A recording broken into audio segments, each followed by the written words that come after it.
está diseñado históricamente para atender cuerpos dóciles. Pero ¿qué pasa cuando las personas, sus cuerpos y sus historias incomodan? ¿Qué pasa cuando el dolor se mezcla, por ejemplo, con el consumo problemático, con la calle o con la exclusión extrema? Nuestro invitado de hoy conoce esa frontera mejor que nadie, y no desde la comodidad de un escritorio, sino caminando el territorio. Tiene una gran formación académica y trayectoria institucional, pero les aseguro que ningún título alcanza para definir su inmensa calidad humana. Es de esas personas poco comunes en los espacios de decisión, dueño de una humildad increíble, de un profundo sentido del respeto por la otredad y de una empatía genuina por la vulnerabilidad de quienes transitan las situaciones más difíciles. Tiene una gran experiencia en el abordaje del llamado consumo problemático de sustancias y entiende que estas experiencias no pueden abordarse desde la punitividad o desde los juicios de valor, sino construyendo políticas públicas reales, con reducción de daños y garantizando que la salud siga siendo un derecho, incluso para aquellos a los que el sistema parece no ver. Con un enorme cariño, gratitud y una profunda admiración, te doy la bienvenida a nuestro living, doctor Aldo Tomasini. Bueno, muchas gracias. Estoy muy contento de estar acá. Muchas gracias por la invitación. Gracias. Tengo que decir que Aldo enseguida me dijo que sí. O sea que si eso es un privilegio, tomen nota. Bueno, Aldo, me gustaría recordar, nosotros nos conocimos cuando vos estabas en la Intendencia, ¿te acordás? Sí. Aldo fue la persona que al colectivo de pacientes con fibromialgia en su momento le abrió las puertas de algo que después fue inmenso. Nos recibiste, se logró que la fibromialgia se incluyera como una condición discapacitante en la Intendencia, cuestión que va totalmente en contra de lo que es el paradigma de BPS. Obtuvimos derecho a asiento, boletos, otra cantidad de beneficios que realmente son derechos, pero que no los estábamos pudiendo ejercer. Y hoy, en lo que es el área municipal y área metropolitana, los mantenemos, no así a nivel nacional, pero sí, esto para nosotros es como una bandera. Y así como nosotras, el colectivo de fibromialgia, estoy segura que trabajaste mucho de la mano con la sociedad civil, ¿no? Hoy estás en otro lugar, en un lugar que es mucho más global, pero ¿qué queda de ese trabajo en el territorio, en este Aldo que está hoy en la dirección, la Secretaría Nacional de Drogas? Son muchas cosas. Lo primero es que no tuve tanta satisfacción como cuando trabajaba en territorio. Yo creo que trabajar en territorio te da realmente la certeza de que estás haciendo las cosas un poco bien o que, bueno, tenés que intentarlo de otra forma. Es más ejecutivo. Es mucho más ejecutivo, pero práctico. También es más gratificante en ese escenario. La verdad que cuando trabajás, sobre todo en la gestión, o lamentablemente también cuando te disociás un poco de lo que pasa en el día a día de algunos lugares, nada, no tenés una cara, un abrazo, un ida y vuelta constante. Lo que pasó en la Intendencia está bueno, además, hablarlo en sí, porque yo creo que esto nunca te lo conté. Cuando yo recibo la convocatoria, a la primera convocatoria, a mí me dijeron que iba a ir a una reunión en el Sindicato Médico Uruguayo, hace muchos años ya en sí, y yo fui preparado como para una reunión. Y cuando llego, que además, mal la mía, pero llegué un poco tarde, me encuentro con que estaba mi nombre en un panel para ir a hablar en toda con toda la asociación, y realmente fue un momento difícil. ¿Qué momento? Difícil ¿Qué momento? para mí. Eso nunca me lo contaste. Nunca lo conté, porque nada, la invitación, o al menos como me llega a mí, era para ir a conocer, a una reunión en ese espacio.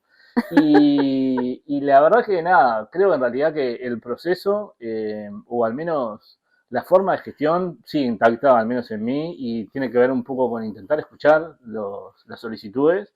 Y la política en este escenario, no la política partidaria, sino la política social y la política pública, yo justo además en ese momento trabajaba en la Intendencia con Julio Calzada, que él siempre decía esta frase y para mí me quedó marcada a fuego, tiene la necesidad de hacer como el arte, de hacer posible lo necesario. Y hay muchas veces que en la política se queda en el arte de lo posible. Esto sí se puede, vamos a hacer esto, y esto no se puede. Y creo que ahí está el arte, está el pasar de lo posible a lo que realmente hace falta en sí. Ahora, ¿llegamos a lo necesario, a todas esas cosas que hablamos del primer momento que nos vimos? ¿Llegamos? No. Pero muchas de esas las logramos en ese tiempo. sin duda. Y ojalá, bueno, nada, sigamos apuntando ahí al trabajo de lo necesario. Y está bueno esto que me decís, ¿no? De hacer política como lograr, como buscar el camino, el alternativo, ¿no? Sí, sí, Para sí. poder concretar, porque creo que a las personas de a pie, a la sociedad civil, muchas veces le falta esa información, ¿no? Lo que pasa en el medio. Sí. Desde que la solicitud o la problemática o la solución, como dice Virginia Cardoso, que cuando la sociedad civil golpea la puerta, generalmente llega con una solución. Bueno, desde que esa propuesta de cogestión o cocreación, ponerle de algo, llega hasta que después o no te responden o te responden a los 1000 años, nosotros nos perdemos un poco como sociedad civil de lo que pasa en el medio, sí. ¿no?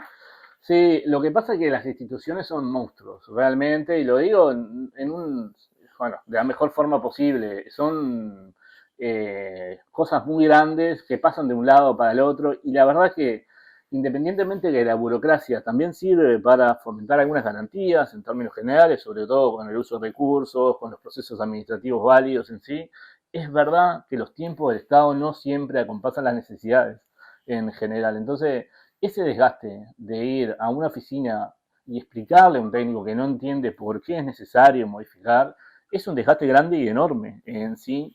Y bueno, un poco, algunos ya estamos curtidos en este escenario, la verdad es que... ¿Cuántos años hace que trabajas en el ámbito público?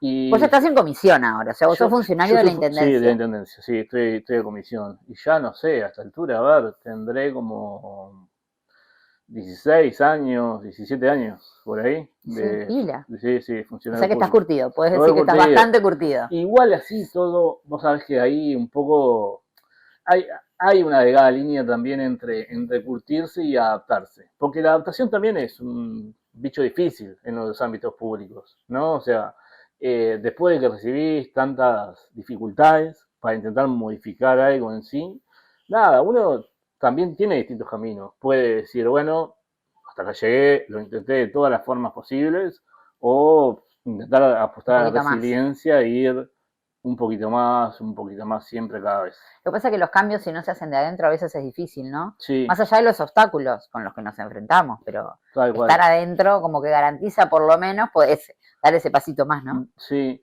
Para mí nunca es un gran problema. En realidad, cuando vos querés hacer cualquiera de estos movimientos... ¿Qué haces? ¿Lo vas desagregando en problemitas? Pero pasa naturalmente. Uh-huh. Y claro, cuando una persona viene de afuera, puede decir, no, porque me dijeron esta cosa distinta a esta otra que era, y es verdad que son problemas distintos. Claro. En realidad, porque los manuales administrativos, los digestos o las normas públicas se rigen en otros ámbitos. Claro. También. Claro.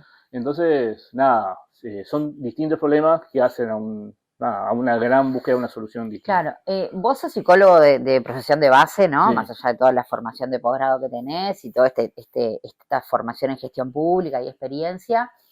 Y en esto que veníamos hablando del territorio, ¿no? Me gustaría pensar un poquito más en esto, en la humanidad esta que nos atraviesa,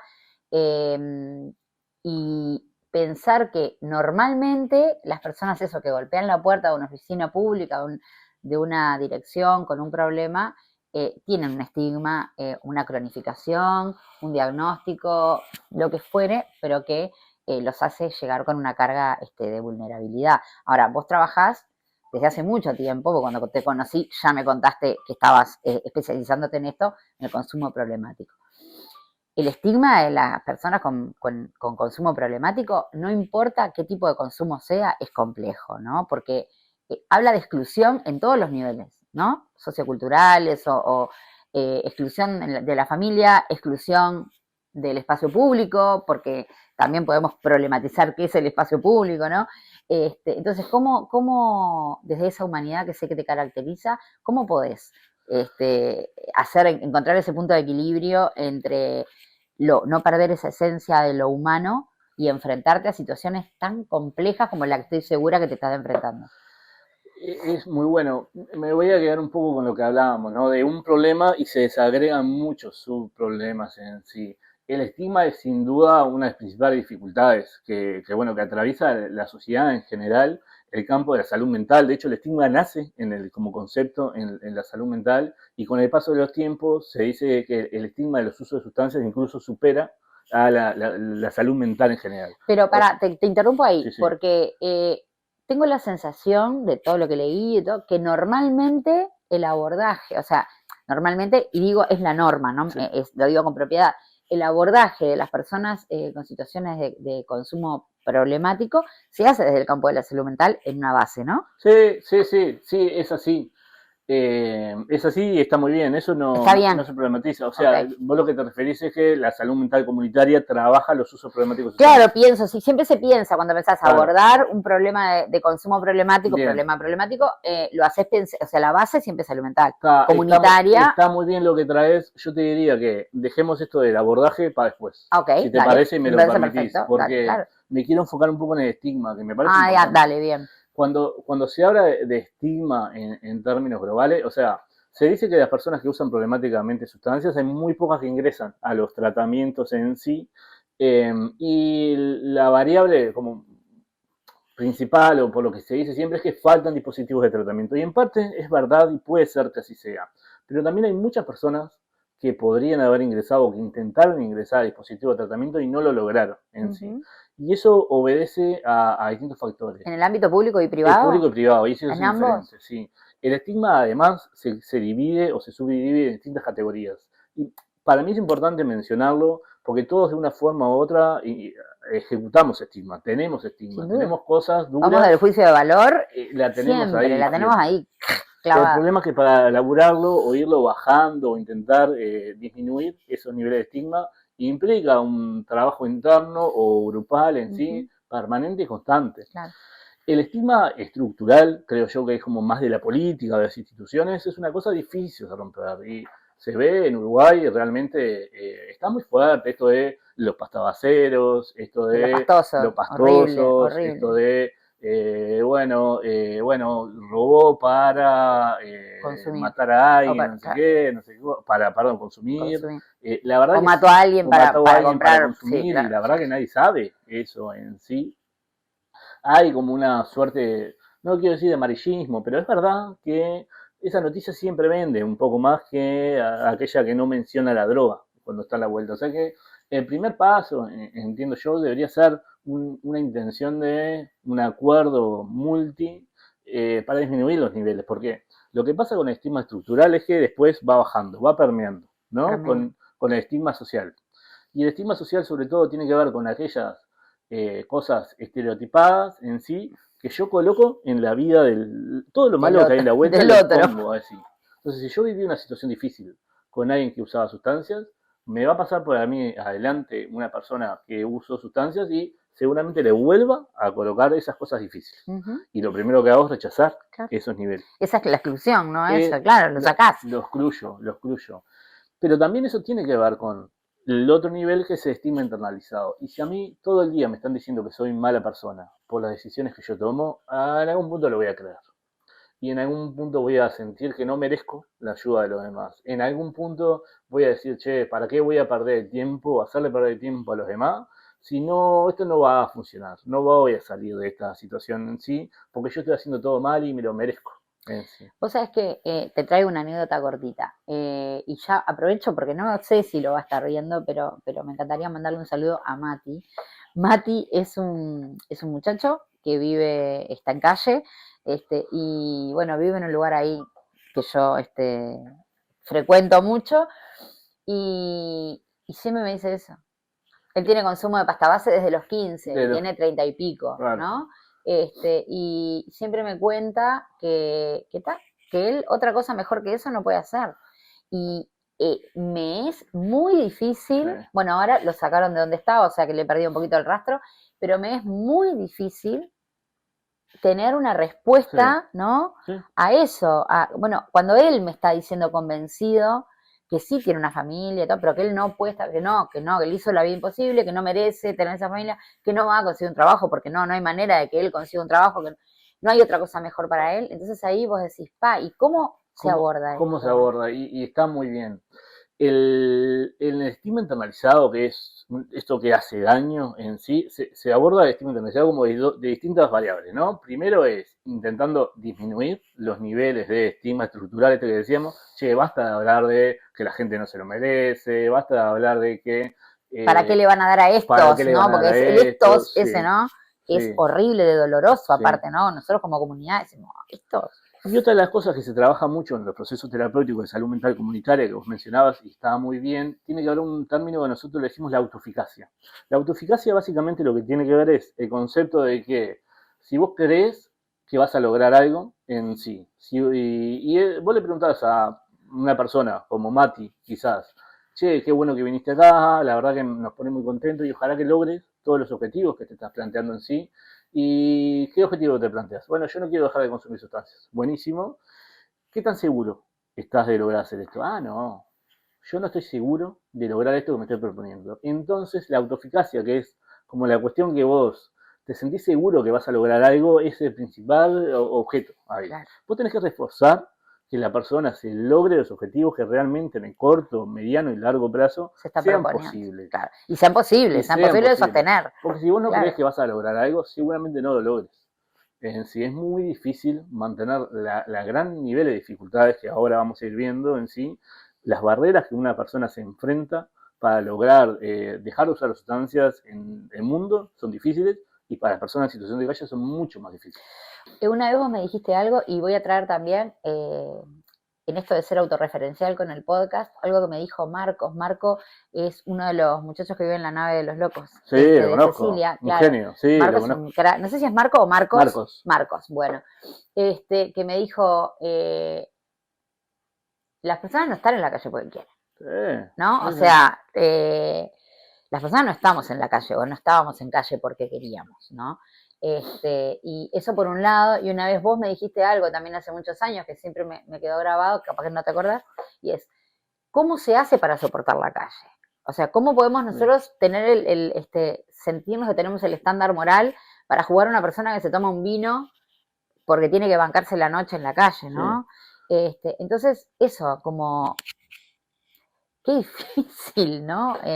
¿Cómo podés sacar las capas de todo esto? Sí. Vos me traes esto de los dispositivos, que sé que existen dispositivos comunitarios súper interesantes de la Intendencia y de otras organizaciones, pero el trabajo mano a mano es re difícil, ¿no? Es difícil, sí, es verdad, pero no es imposible. Y yo creo que en realidad lo primero es ir entendiendo esas capas. O sea, entendiendo de forma individual de qué forma repercute cada una de esas capas en sí. La verdad que en situación de calle, cuando la persona quiere dejar de usar sustancias, tiene enormes o innumerables, muchas más dificultades que las personas que no vivimos en la situación de calle. Entre ellas, el lograr un lugar permanente y constante donde lograr dormir. Y sostenerlo. Claro. Y sin los refuerzos constantes de algunas personas que usan sustancias en sí. Me acuerdo que cuando trabajaba más con población en situación de calle, las personas se planteaban objetivos, ¿no? Y el logro, esto estoy hablando de hace ya 7, 8 años, ¿sí? El logro de conseguir un cupo permanente, ¿no? Era una cosa protectora frente a los usos de sustancias. Y aquellas personas que tenían que ir a conseguir el cupo les dificultaba mucho más. Y aquellas personas que no lograban conseguir un cupo para pasar esa noche en un refugio, terminaban, por más de que intentaban no hacerlo consumiendo, pero para soportar los lugares a donde se quedaban o para estar alerta o a veces sí porque no lograban los objetivos que se planteaban, lo que nos decías hoy, producto de que, bueno, los estímulos ahí en la vuelta. Y hay una cosa que a mí me parece como importante también y tiene que ver con esto, ¿no? Porque muchas veces ponemos el foco en la solicitud de los tratamientos, en las personas en situación de calle y un poco nos planteamos, para ir ya pasando, en el análisis de los sistemas de tratamiento que en sí tenemos. Hay una cosa que hicimos hace unos años ahí con una gente que andan muy bien ahí de Brasil y de Colombia, que fue empezar a investigar el estigma de proveedor, se llama. El estigma de proveedor es el estigma que tenemos los profesionales que trabajamos en la salud. El estigma de proveedor básicamente lo que tiene que ver es, che, ¿de qué forma yo, de una forma u otra, termino expulsando o rechazando algunas situaciones determinadas, ¿no? Y de esa investigación que lo hicimos en el primer nivel, y lo hicimos con personas que estaban hiper profesionalizadas en el campo de las drogas y aquellas personas que impactaban mucho en el esquema, como el administrativo, el portero, el referente comunitario, la persona que limpia, el licenciado en enfermería, todos, el equipo. Claro. Aquellas personas que rechazan mucho más, o sea, o que le escapan a las personas que usan sustancias, son las personas que menos conocimiento del sistema tienen. Y la verdad que los entiendo. Digo tampoco para demonizar los estigmas. La verdad que si a mí me enfrentas a una situación que yo no sé qué hacer, es probable que intente escaparle a esa situación. El problema ahí es que hay una cuestión moral y ética de que nada, hay cuestiones que no se pueden escapar. Y es responsabilidad del Estado, sin duda, formar a esta persona. También... Sí, pero desde la bioética y desde la ética de los cuidados y de los mínimos que impone la ética, somos personas, ¿no? Sí, tenemos, sí. creo, y eso creo que tenemos el imperativo ético de, bueno, hay mínimos de los que no nos podemos bajar. No.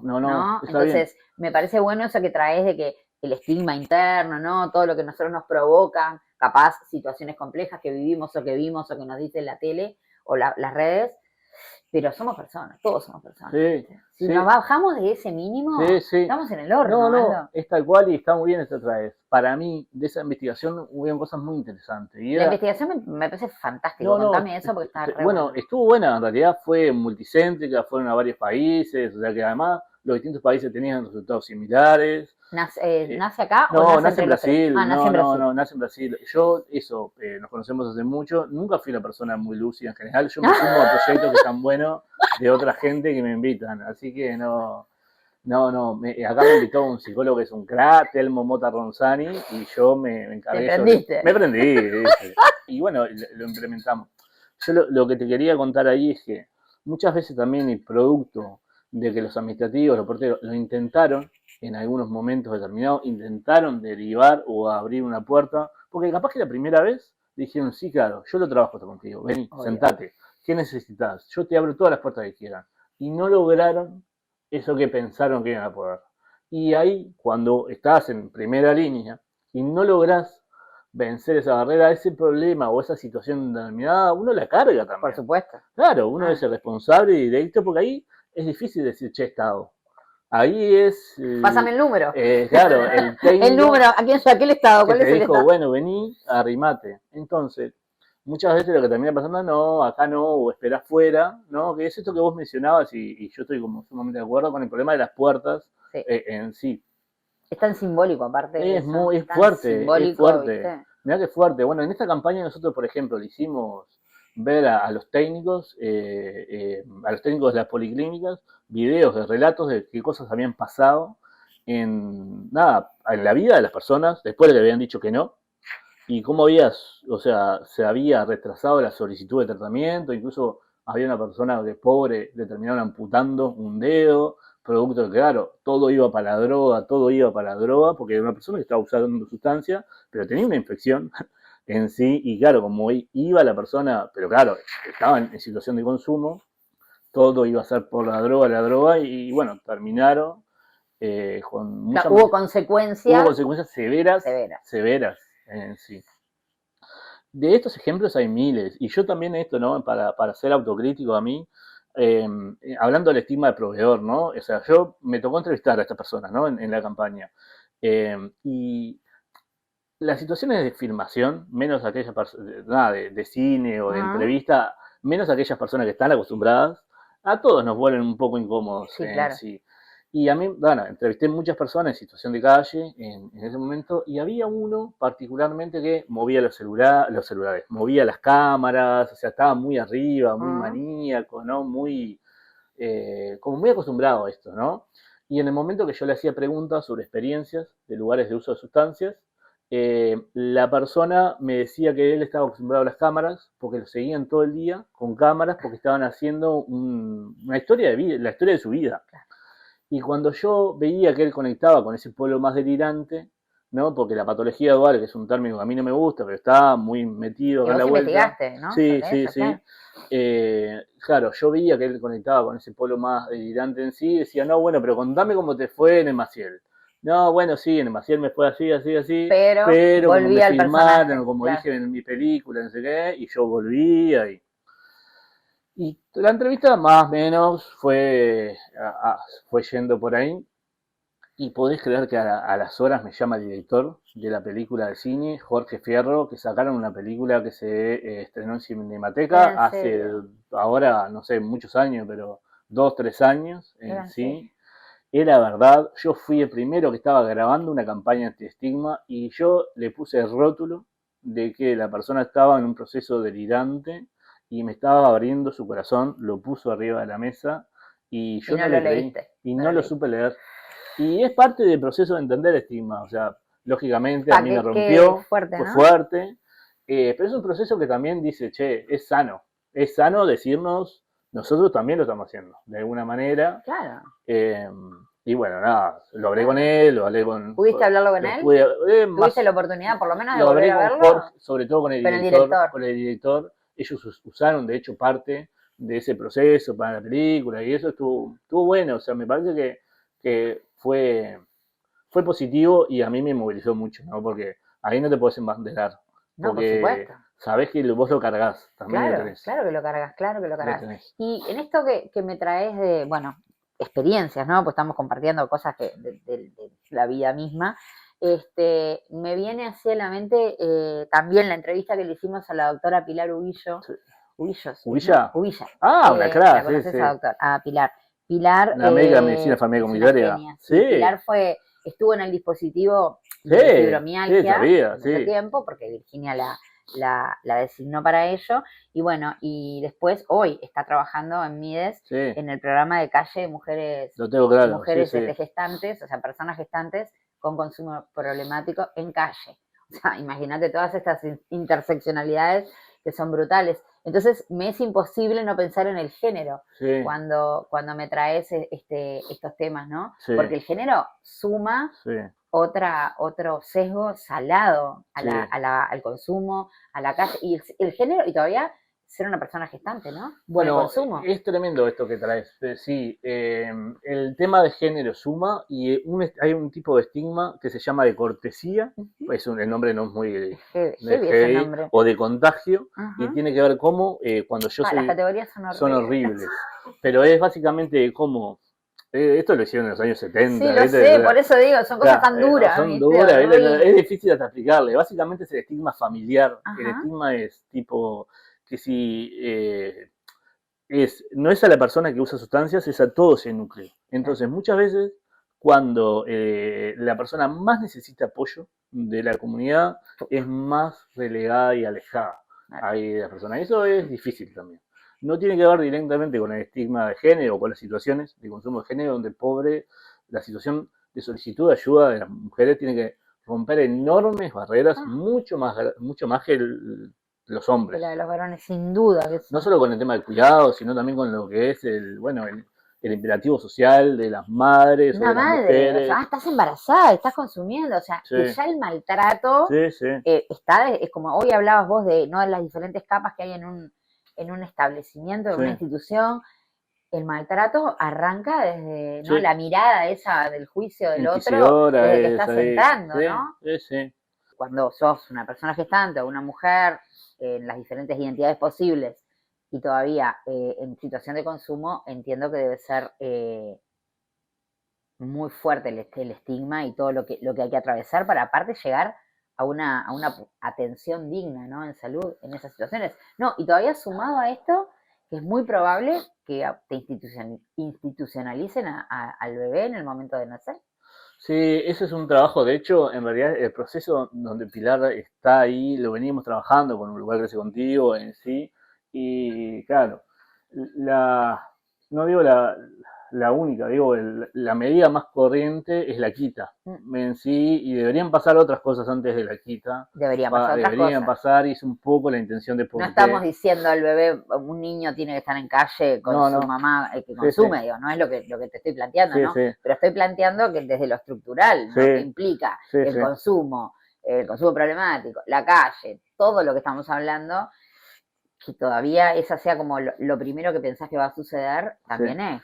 Me interpela, ¿no? Digo, te lo traigo porque me interpela mucho y tampoco sé cómo lo toma la mamá o la persona gestante, no tengo idea. O el papá, que puede andar en la vuelta también, no lo sé. De hecho es un triste, pero es un muy buen ejemplo de cómo se va gestando una política social y de cómo la mirada se pone ahí.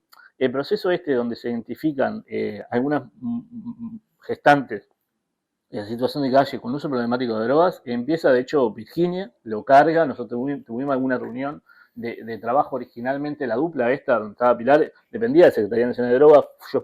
Estuvimos ahí en la vuelta. Hubo ahí como un hubo un link en sí. Pero lo que es interesante es que esto lo identifica una mirada específica en el tema. Claro. En sí, o sea, que no creo que sea una situación novedosa en términos generales. El problema es cómo tenés la lupa o dónde mirás para ver esto en sí. Entonces, claro, empieza a trabajar el equipo de la dupla y se da cuenta que necesita más gente para trabajarlo. Que hay muchas la dupla básica es médica de familia o médico de familia y psicólogo, exactamente. Y psicólogo. Y van al territorio, o sea, tienen en el territorio. Eso es importante también, porque muchas veces no se conocen estos dispositivos del territorio y hay mucha gente, muchos profesionales de la salud y profesionales de otras áreas comprometidos a ir al territorio, ¿no? Que ya ahí estás rompiendo y derribando una cantidad de barreras. Sí. Es tal cual.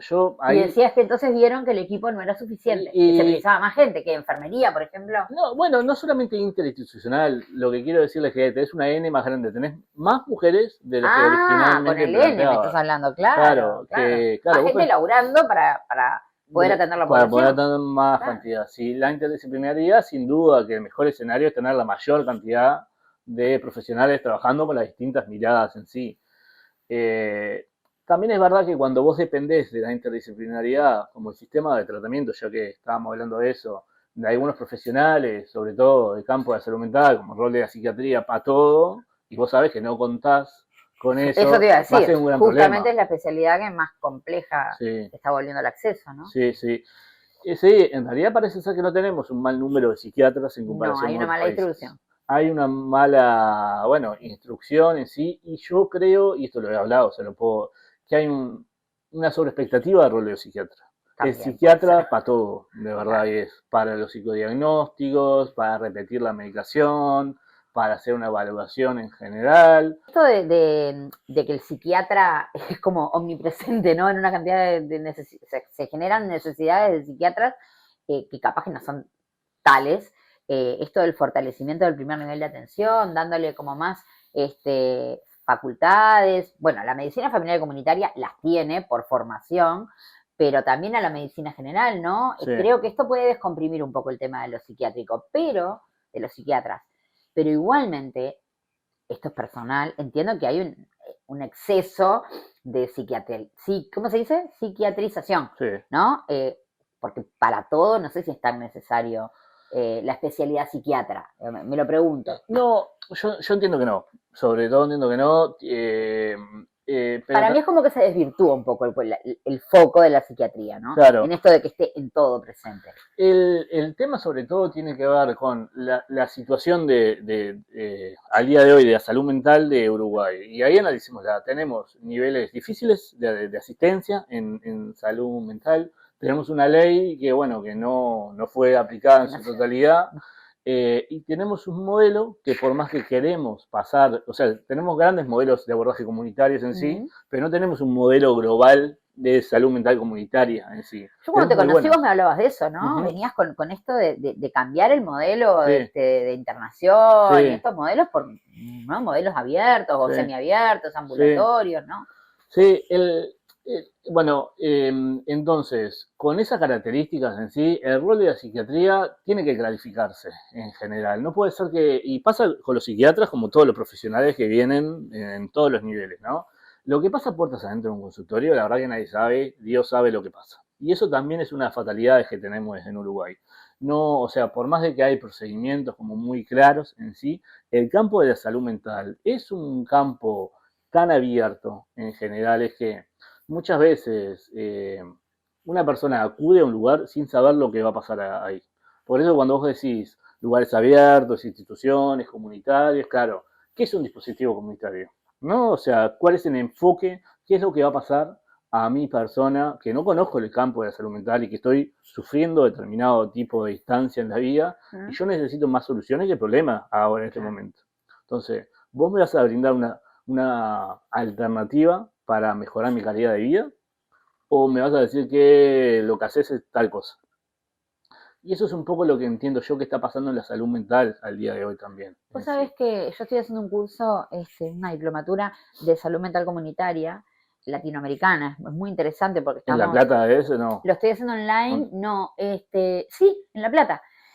Y claro, estamos intercambiando personas de muchos lugares, ¿no? Con experiencias muy, muy diversas, pero muy parecidas. Sí. Y una de las cosas que sale en cada encuentro es que la comunidad, ¿no? No los agentes comunitarios, sino que la comunidad no concibe un abordaje de salud mental con dispositivos abiertos, ¿no? O sea, que no pueden entender vecinos cómo... y vecinas. Claro, que no pueden entender cómo se puede tratar una patología, ponerle una condición, un trastorno en un dispositivo abierto, ¿no? Claro. Es muy loco eso, porque es muy loco, sí. Bueno, hay que trabajar también en la comunidad.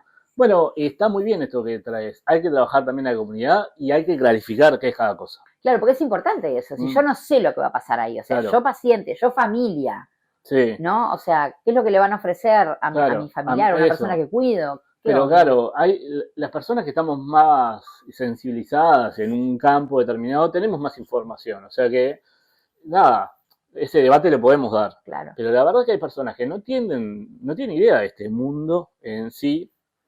Y cuando pasa algo en el nicho del hogar y de la familia está muy alterada. Lo primero es internarlo. Lo primero que quieren es una solución. O sea, lo que te van a decir es, si necesito que me ayudes a trabajar algo. Entonces, que pase algo. Ahí empezamos con los modelos, ¿viste? Y recibimos a la familia y le decimos a la familia, bueno, pero acá lo que va a hacer es pasar de tal hora a tal hora, hacer esta actividad a esta actividad, o después de que pase 2 meses en otro dispositivo puede ingresar acá. O sea, ahí hay todo un problema del entramado de redes y entender que para la situación de esta persona lo recomendable es esto. Y lo recomendable puede ser un lugar comunitario. Y puede ser lo recomendable. Depende de la situación de la persona. ¿También en situaciones de rehabilitación? De uso problemático social, sí, claro que sí. Y bueno, nos metemos más en este campo. No sé, la palabra rehabilitación, ¿no? A mí no es... Medio vintage, no está buena. No es un término que a mí me guste, ¿no? En sí, en eso que hablábamos de los términos que... Por eso, porque está bueno, yo estoy aprendiendo. Sí. Que antes estaba habilitado y después se volvió a habilitar. Claro, porque es medio heavy el concepto, está bien. No, pero está bien. En el mundo ahora se está empleando un término que en Uruguay es muy difícil de pensar, también por esto de... son difíciles estos términos, pero vienen de otros lados, que es la recuperación.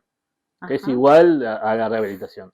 Pero la recuperación tiene mucho sentido. Y la recuperación, como lo definen en el mundo en general, es como todo eso que pasa cuando vos haces un proceso de tratamiento en el campo de las drogas, si querés. Los 360 grados, todo lo que te pasa alrededor de tu vida, claro. Che, vivienda, cultura, deporte. 360 es un buen nombre. 360, ¿viste? Es un buen nombre. Re marketinero. Porque lo que termina pasando es que esta persona va a un lugar, este lugar le ofrece lo que tiene este lugar, y en el mejor de los casos sale con mejor calidad de vida, y después que va a otro lugar que consigue, y después va a otro lugar que consigue. Lo que no hay es como una trayectoria en la vida. No se puede acompañar trayectoria. O sea, hoy, como está el sistema, no se acompaña trayectorias. Pero en salud mental también, o sea, pensando en los dos campos, ¿no? Te digo que es lo mismo. Me parece, yo qué sé, conozco dispositivos como, por ejemplo, no sé, el Martínez Vizca, ¿viste? U otro, la casa de Colón, la casa comunitaria de Colón, que es hermoso. Claro, y lo pienso en eso, en lo largo de la vida, claro. ¿no? El problema es que cómo se fue gestando todos los dispositivos comunitarios en sí en Uruguay, tiene cosas buenas y cosas malas. La cosa buena es que hay gente muy comprometida, pero hiper comprometida, y hay muy buenos dispositivos en sí que se fueron haciendo, ¿no? El problema es que nacieron un poco en función de algún interés determinado de algún profesional de hacerlo, y claro, eso no vela en la red. Yo no sé si el mejor lugar para hacer esto era Colón, por decirte algo. Claro. Seguramente sí, y seguramente está muy bien, pero aporta a nivel de la red en sí, o cómo deberíamos repensar toda la red. Cómo del lo pensamos todo, claro. Para mí, y lo que pasa es que ahí también está, me parece, ¿no? Que viene un poco lo que decías al principio. En política vamos a tener que desagregar tanto que, bueno, si hay una oportunidad. Si la oportunidad es, hacemos esto en este lugar, claro, es mejor que nada. Es mejor que nada y está bien, yo no lo discuto. Claro, por eso digo, no sé si está bien o mal, pero no pensándolo como problema. Bueno, si era lo que había en ese momento. Está bien. Odio decir, es lo que hay, me parece horrible, es una frase que detesto. Pero en un momento, ¿no? Puntual. Sí. vos decís, bueno, surge esta oportunidad, Lo ¿la hacemos. tomamos o la dejamos? El problema ahí es que vos partís de la ¿Cómo base... tomás esa decisión? Ya me friqué a pensar cómo tomás esa decisión. Bueno, no, pero está bien. Para mí ahora lo que tiene que ver es el 2.0, si querés llamémoslo. Ajá. Porque al día de hoy, justo la Casa Colón es tremendo dispositivo, es difícil pensarlo, ¿no? En ese término. Claro. Pero hay dispositivos que hay dos buenas personas que pensaron que hacer abordajes de modelos tensionistas eran buenos, pusieron una chapa en determinado lugar y le empezaron a decir a la gente que no se drogue, porque si se droga la vida de ellos va a ser una miseria. Entonces, incluso hay dispositivos al día de hoy en Uruguay que hacen antidoping para ingresar a un dispositivo. Sí, lo sé. Entonces, claro, vos decís, todos los dispositivos... No, pero esto es en el ámbito privado, todas las dos cosas que me estás diciendo. En el ámbito público no tengo al día de hoy. No, sí, antes sí pasaba, al día de hoy no tengo conocimiento que pase, de hecho no debería pasar. No debería, por eso, claro. No debería pasar, y si llega a pasar, haríamos las cosas para que no pase más. Claro. Pero bueno, no todas las prácticas son positivas. En el concepto de la salud, ¿viste? La iatrogenia, algo que busca ser positivo, pero hace mal, está ahí y hace mucho daño. O en algunos lugares donde hay un dispositivo, a 3 cuadras de otro. También. Entonces vos decís, claro, en el territorio, como también la eficacia. En realidad, en términos territorial, no es muy... Y eso se fue gestando en función de eso, de buenas intenciones, también a veces de malas intenciones de protagonismo político, si así se quieren en sí, o de incluso un periodo anterior donde la salud mental medio que se dividió por sus ministerios también. Claro. Entonces vos decís, claro, o sea, todos los dispositivos tienen sus equipos de salud mental, que podría ser una cosa positiva. El problema es que si vos querés ingresar a alguno de estos dispositivos, tenés que ir al lugar de diagnóstico de este dispositivo. Y este lugar no te puede ingresar al del otro. Yo te iba a preguntar eso, ¿no se puede pensar esto que vos me estás contando, que me parece maravilloso, de manera global me refiero a articulada? Parte de los objetivos que venimos trabajando, que es un poco lo que, bueno, creo que la intención sigue intacta de cuando nos conocimos en sí. En ese momento hablábamos de esto de la puerta equivocada, el síndrome de quién no es, y nosotros con el paso del tiempo también creo que se fue gestando esta idea de que no hay puerta equivocada, o no debería haber una puerta equivocada, y tiene que ver con esto, con que en realidad los problemas no son de la persona no es la que tiene que buscar a dónde ir a consultar, sino que el Estado un poco debería dar la misma respuesta para todos los lugares.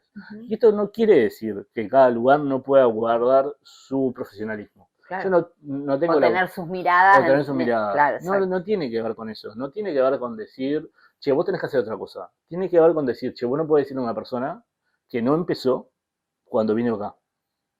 Que vos ahora llegó acá y vos, representante de Estado, sos un poco el responsable de hacer un determinado triage, le llamamos nosotros, que es una entrevista más semi-diagnóstica, no es un diagnóstico, y ver cuál es el lugar más recomendado para esta persona, y en ese escenario ya conectarlo con la red. No se está haciendo hoy.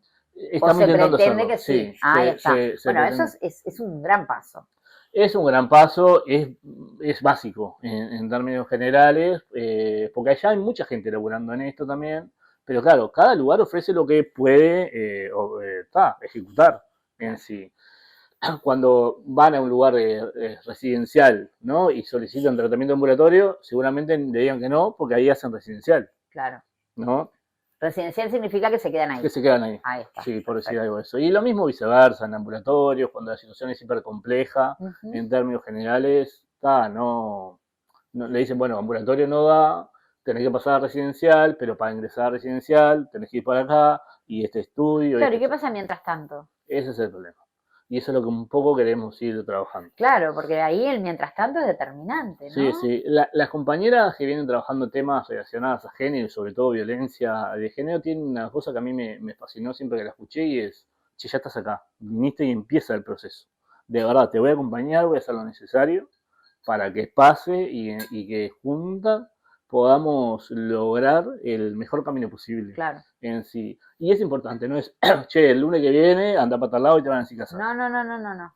Estás acá. Ahí estás acá, claro. Y el estás acá me parece importante también, porque es un momento frágil de todos en la vida, y también tiene que ver un poco con darle más herramientas a los técnicos. ¿No? La verdad que esto estar en territorio, estar en un lugar difícil y de tener que decir, che, no puedo hacer nada por vos, es de las peores cosas que te puede pasar. Debe ser de un nivel de frustración para el profesional horrible.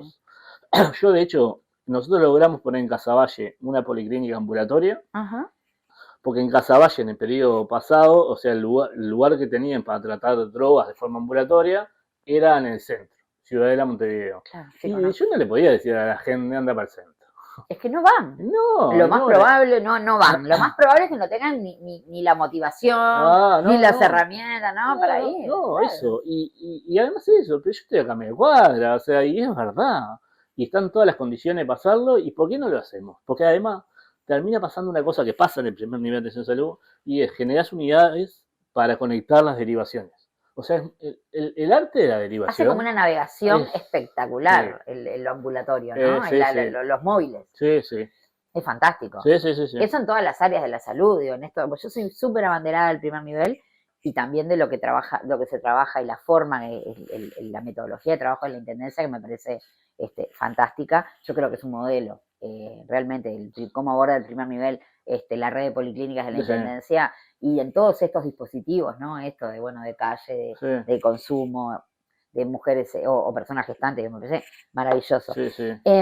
Vos me venís trayendo toda esta situación, hablamos mucho del estar en calle, ¿no? Y bueno, todas estas interseccionalidades de las que venimos hablando, pero se me ha dado de trabajar en diferentes contextos, ¿no? Contextos de extrema vulnerabilidad, pero también contextos de mucho privilegio, y me atraviesa también el tema de cómo se aborda el consumo problemático en estos otros, estas otras poblaciones, estos otros ámbitos, ¿no? Porque el problema generalmente puede llegar a ser hasta el mismo, pero está rodeado de tantas otras, hasta presiones, ¿no? Para la persona y para su familia que se me hace como un gran interrogante. ¿Cómo se aborda en general? ¿Cuál es tu experiencia en esto de...? Está muy bien esto que traes. De hecho, tiene que ver con los niveles, socioeconómicos sin duda, pero también con las sustancias. Esto vos lo decías al inicio, ¿no? Son distintas.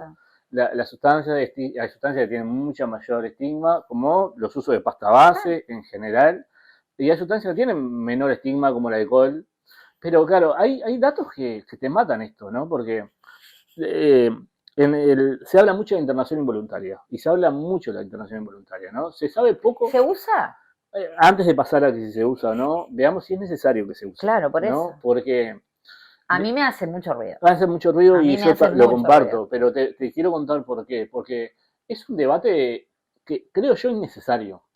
Cuando vos analizás los datos de las personas usuarias de sustancia en situación de calle y de pasta base, las investigaciones, que hay pocas, pero hay muy sólidas y son muy buenas las que hay en sí, lo que te dicen es que de todas esas personas que hacen eso, la mitad quiere asistir a un tratamiento. Entonces vos me decís, ¿necesitas la internación involuntaria cuando la mitad de estas personas no tenés a dónde colocarlas? ¿O lo que necesitas realmente es fortalecer el nivel asistencial y abrir puertas para romper esas barreras invisibles y las no también invisibles de tratamiento en sí? Eso es como lo primero para mí para colocar. Después, si la internación involuntaria se requiere, y yo te digo que hay situaciones hiper extremas. Pero estamos pensando en estos contextos de poblaciones de repente con niveles socioeconómicos más altos. No, los más bajos sobre todo. Hablando de los más bajos ahí yo estaba hablando como los más bajos de pasta base y después sí pasar a hablar a lo otro. Igual esto de la internación involuntaria, si la requerís, es independientemente de la situación socioeconómica. Por eso, claro. Y muchas veces, hablando un poco también del estigma asociado a las cuestiones de género, también echando un poco, como de todo un poco, lo que termina pasando es que la situación no está solamente relacionada con sí mismo, o sea, con el daño que la persona se está haciendo así, sino con el peligro que puede causar a las demás personas. Claro. En Uruguay, donde tenemos cifras de feminicidio que son una locura en sí, yo creo que acá hay que meter una lupa especial en esta situación. Cuando hay mujeres que solicitan asistencia porque sus parejas hacen uso problemático de sustancias, muchas veces se le coloca, se sobrecarga a la mujer para la búsqueda de tratamiento de la persona. Bueno, y con el alcohol lo que quería como contarte es que sí, le cuesta mucho pedir ayuda en el tratamiento. En Uruguay sabemos muchas cosas en torno a los usos problemáticos de sustancias, ¿no? sabemos que de una población en general de 3 millones y pico que tenemos, 373.000 personas en Uruguay tienen consecuencias por el uso problemático de alcohol. Solo de alcohol estoy hablando. Consecuencias que en su biología, en su contexto. Algún tipo de consecuencia, algún tipo de consecuencia. No estoy diciendo que sean las más graves, bueno, pero sí requieren algún tipo de abordaje. Que si no son quizás las que tienen mayores consecuencias, quizás no requieren internaciones, la mayoría no requiere internaciones, pero sí algún nivel de problemática está teniendo en ese momento de la vida de esta persona. Claro. Son números muy altos en términos generales y la solicitud de tratamiento baja sustancialmente. ¿Son un 10% de la población? Es un 10% de la población, es una locura. Nosotros en la red recibimos 3.000 personas por año por toda la sustancia. O sea, estamos hablando de 373.000 personas y hacemos así. Entonces, hay un estigma, hay algo que tenemos que hacer. Y bueno, nosotros tenemos alguna idea para empezar a trabajar sobre el campo de la solicitud de tratamiento por consumo de alcohol en sí. Pero bueno, básicamente lo que queremos hacer es, número uno, facilitar formación técnica para el trabajo de consumo de alcohol. Realmente no hay mucha capacidad instalada en Uruguay. Cuando se habla de uso problemático de sustancias, el alcohol no aparece ahí a la vuelta. Entonces te dicen, yo no sé cómo abordar el tema del alcohol, y guarda mucha similitud con el resto de las sustancias. Y bueno, tenemos algunas propuestas para intentar disminuir el estigma asociado a pedir apoyo por consumo de alcohol. También es verdad que en Uruguay hay una ley de consumo de alcohol que está reglamentada, pero no estaba muy implementada. No. Y ahí hay algo que hacer. La verdad que la presión industrial es muy grande, los estímulos son muy fuertes, acá caminás medio paso. Y tenés y tenés algo que te están vendiendo. La industria, en el caso de los ultraprocesados, no es tema para acá, pero en el caso del alcohol y del tabaco, es lo mismo. Las presiones funcionan de una manera. Es lo mismo, es la industria. La industria es ensayo y venta. Sí. Si haces algo económicamente rentable, no miden esas consecuencias. Bueno, es una locura. Estábamos viendo con mi hija los partidos del Mundial, y claro, tu picada es con tal marca de alcohol, ¿no? Sí, o sea, es como, bueno, vivimos inmersos en eso. Entonces los estímulos de consumo de alcohol o de tabaco son brutales, ¿no? Sí. Pero en el caso del alcohol, que es lo que estamos hablando ahora, es como... El alcohol es la sustancia. Es la sustancia en la que requiere un abordaje, yo te diría que al borde de la emergencia, muy distinto a lo que creo que está instalado en el imaginario, que son otras sustancias que se ven mucho más. El alcohol es la sustancia a la que hay que meterle un porotito. Sí, claro. Pero además, me imagino, ustedes deben, no sé si tienen desagregado por edad, pero me pienso en poblaciones como los adolescentes, por ejemplo, ¿no? El alcohol en adolescentes cada vez está yendo antes la edad de inicio de consumo de alcohol, y está comprobado también, y esto es un dato muy fuerte para Uruguay, que cuando aparece la primera ingesta alcohólica abusiva, o sea, el binge drink, que toman mucho en poco tiempo, hay un riesgo muy alto en tener consecuencias. O sea, cuanto antes sucede ese proceso en la vida de la gente, de los adolescentes, ¿En serio, la persona eso? lamentablemente sí. Y tiene que ver, es muy claro también, o sea, cuando vos antes empezás a todo, rompes barreras. Claro, vas. Sí. Y desarrollo. Entonces, claro, en un país donde la edad de inicio empieza a correrse cada vez y ya estamos en edades muy tempranas, ahí hay algo que hacer. Nosotros tenemos algunos desarrollos en términos de prevención de alcohol. Es un desafío, ¿eh? No, es el desafío más grande que hay a nivel mundial. Tremendo desafío. Sí, a nivel mundial. O sea, la verdad que las campañas de alcohol, la gente que ha intentado hacer esto, y yo creo que han habido muy buenas intenciones en sí. Claro, el poder industrial es enorme. No, lo sabemos. Nosotros tenemos en la alianza a Diego Rodríguez, que es un gran activista en contra de esto, a favor de generar entornos saludables, y bueno, los problemas y las amenazas que ha recibido de parte de la industria, y lo tenemos muy claro y muy internalizado. Nosotros amenazas no recibimos, pero sí, hemos sentido que están en la vuelta intentando ver y entender, porque básicamente lo que nosotros queremos hacer es que la gente mejore la calidad de vida, ¿no? Y para mejorar la calidad de vida, algunas personas van a tener que requerir usar menos cantidad de alcohol de la que están usando. Y eso es un daño enorme a la economía de esta industria. O sea que es casi incompatible. Claro, sí, totalmente. O sea, hay que, bueno, como hablábamos hoy, hay que trabajar desde adentro, ¿no? Sí. Sin duda que hay que trabajar desde adentro. Las últimas dos preguntas. Una tiene que ver con el trabajo, el 360 de la persona con consumo problemático, que vos trabajaste en en unas guías de acompañamiento para familiares y referentes. Bueno, eso, ¿no? En esto de la ética de los cuidados y que, bueno, tenemos tan instalado el tema del cuidado, que también está tan atravesado por el género.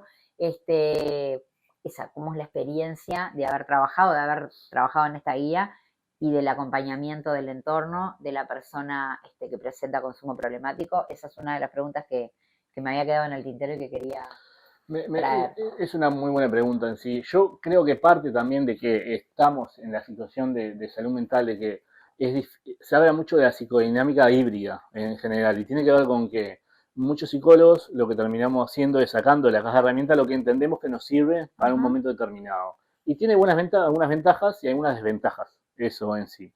Hay profesionales que toman prácticas medianamente validadas en evidencia y hay profesionales que hacen prácticas casi esotéricas, o sea, que realmente son difíciles de argumentar. Y tengo ejemplos múltiples de prácticas muy polémicas. Pero, por ejemplo, pienso, ¿no? Un abordaje sistémico es un abordaje importante y sí está basado en evidencia y es importante como para poder trabajar a nivel de vínculos, ¿no? Sí, sí. El problema de que no haya protocolos, el uso de protocolos en salud mental en Uruguay sobre todo es debatido en general y básicamente lo único que tendemos a decir nosotros es tiene que haber protocolos en general porque no implica que no sea un producto vivo. Esta entrevista mismo, ¿no? O sea, si tuviéramos un protocolo de esa entrevista, te diría a qué lugar poner una cámara, en cuántas preguntas podrías hacer, cuánto es un horario estipulado, y tiene que ver con algunas recomendaciones. Vos después vas a definir si cambiás las preguntas que tenés ahí adentro, porque es un producto vivo y único lo que pasa ahí adentro. Pero también, si vos agarrás algo... Si no lo tenés, podés agarrar algo que te hace vuelta y me lo tirás en la cabeza. Y decís, che, esto es parte de una entrevista saludable en sí. Los mínimos, ¿no? Como hablábamos hoy. Entonces, y además, aprovechando que ya sé los mínimos, algunos profesionales que recién egresan y tienen mucho miedo de trabajar esta temática, necesitas darle una mano. Claro, es un marco de referencia. Aplicá este camino y vas aprendiendo en el proceso. La guía, yo creo que hay dos grandes protocolos ahí que he intentado trabajar. La de familiares básicamente obedecía a que en Uruguay la mayor cantidad de los grupos familiares del Estado, no de las organizaciones sociales, ponían su foco en la recuperación del usuario de sustancias. O sea, trabajaban con la familia y el énfasis era la recuperación de la persona. Era, bueno, te explico cómo ayudarla, cómo fomentar la adherencia, cómo trabajar sobre el síndrome de abstinencia, cómo se puede sentir, qué cosas hacer para que el usuario salga y mejore su calidad de vida. Pero los cuidadores están rotos. Y y el foco en el trabajo familiar es que yo intenté trabajar, que esto es una línea que también traje del modelo de México, que ya la venimos trabajando allá, tiene que ver con eso, poner el foco en la familia. Y es, o sea, sí, es importante, acá está el ámbito para sacarte cualquier duda, si así querés hacerlo, pero también queremos ver cuáles son tus objetivos. ¿Cómo podés recomponer el vínculo con la persona si así lo querés? Pero también, ¿cómo podés volver a aquellas cosas que te hacían bien, que vos por poner el foco en la vida de la persona fuiste bajando y que a poco la tendrías que empezar a recuperar también? Recuperar aquellas cosas que abandonaste porque tu vida empezó a estar 100% en la persona. Exacto. Y eso también hace mucho daño en general. Sí. El sistema colapsa, ¿no? El sistema familiar o vincular. El sistema familiar colapsa cuando hay situaciones de... Las personas se sobrecargan y es entendible. Claro. Yo no lo estoy ni cuestionando. No, porque no es un tema de demonizar ni a quien consume, ni a quien cuida, ni a no sé, el llamado que no sé si se sigue utilizando el término de la codependencia. Y algunos lugares lo usan. Sí. Pero entiendo que recuperar lo que había en la familia, una familia, o un grupo de vincular es complejo. Claro. El protocolo de familiares, sobre todo lo que tiene es eso, herramientas para intentar poner el foco en el familiar y sí, claro, hablar de uso de sustancias y de todo lo que la persona tenga, de todo lo que la persona quiera hablar, pero la intención, sobre todo ahí, sería como que sea fácil abrir grupos familiares, Claro. para que así haya muchos más grupos familiares en el primer nivel. Está buenísimo. Sí. Como intención me parece espectacular. Ojalá que haya voluntades como para que... No es tan complicado. No, la verdad que no, eso, si yo creo recursos, que hay que perder el miedo. Me sí, parece que no, sí. no, hay que perder el miedo, porque nada, es eso, es enfrentarse a situaciones difíciles como son en la vida en general. Hay que abrir la cabeza y hay que abrir el corazón también, sí, ¿no? Porque sí. para a todos los niveles, digo, con los profesionales, con los familiares, con quienes están ejerciendo las políticas, digo, hay que pensar, todos somos personas enfrentados a problemas difíciles, que nos atraviesan o nos pueden atravesar en cualquier momento de nuestras vidas, ¿no? Bueno, y para cerrar, hoy estás en este lugar, en la Secretaría Nacional. Me gustaría, que me cuentes cómo te ves en ¿no? En este rol de acá a que termine tu ejercicio.